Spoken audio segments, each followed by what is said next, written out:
So, guys, this is my review for season 1, episode 9 of Ace of Diamond or Diamond the Ace. With that, let's dive right into this review of this episode. So, I really enjoyed this episode a lot because it focused a lot heavily on Sawamura here, because he needs to find out what his strengths, more so what his weaknesses are.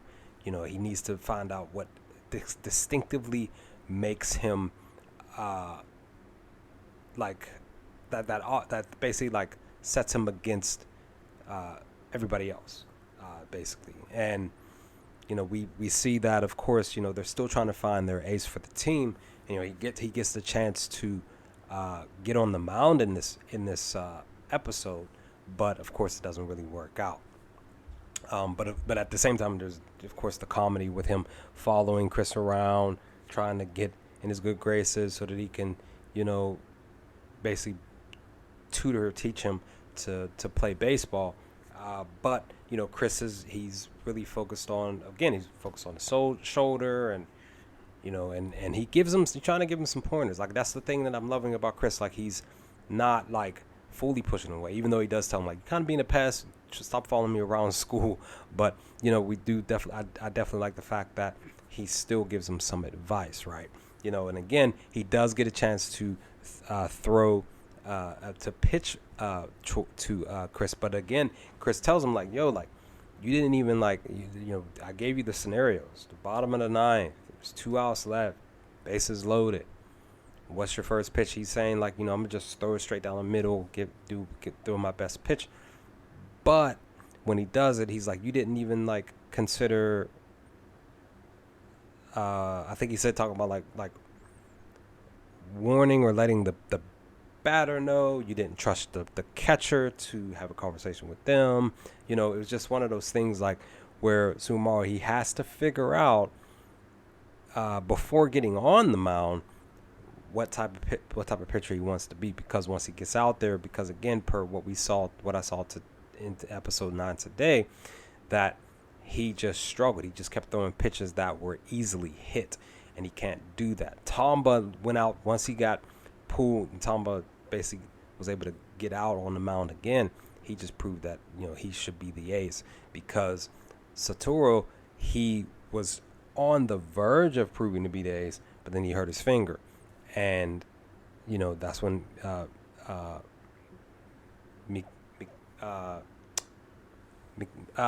catcher, Mikasa, I think I'm losing my train of thought, but he comes up to him. He's like, look, you know,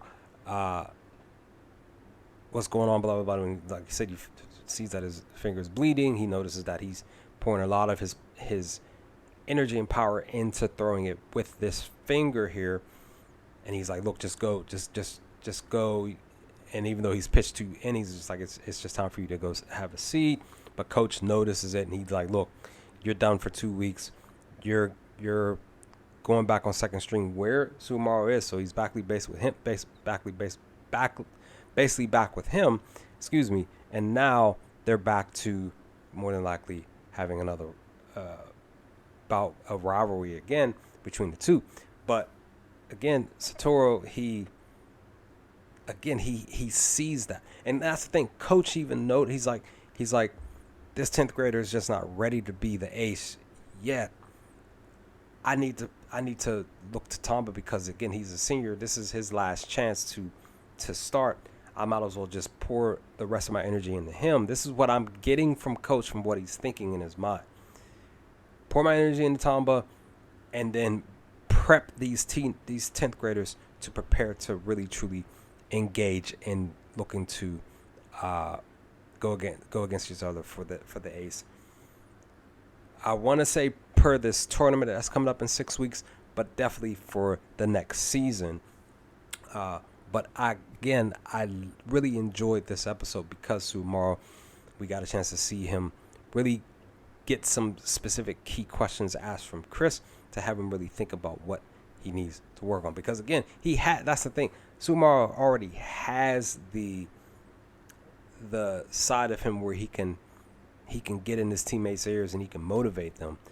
He can sort of motivate himself, but it's just the fact that he can't get it to where he's working at.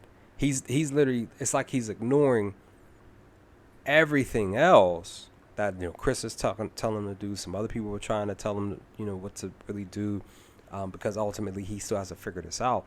But he's like, he's training on a whole bunch of other stuff, but not the core stuff. And this is what I'm loving about this character development for him, because he's so focused on doing stuff that's not geared towards helping him better himself as a player. And Chris is hinting, he's giving hints to say, hey, this is what you need to really think about looking to do.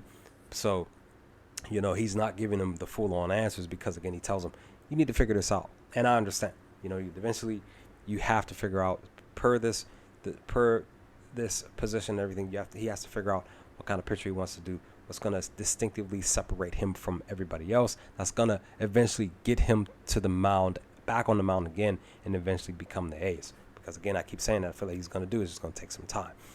But I enjoyed episode 9. I enjoyed this episode for today. Leave some comments in the comment section below. What did y'all think of episode 9 of season 1? What was your initial reaction when you first sat down and watched it the first time? And I'm going to head over to episode 10 to do my reaction and review videos, which will be up on the channel soon to come. But that, guys, I'll holler at you later. Peace.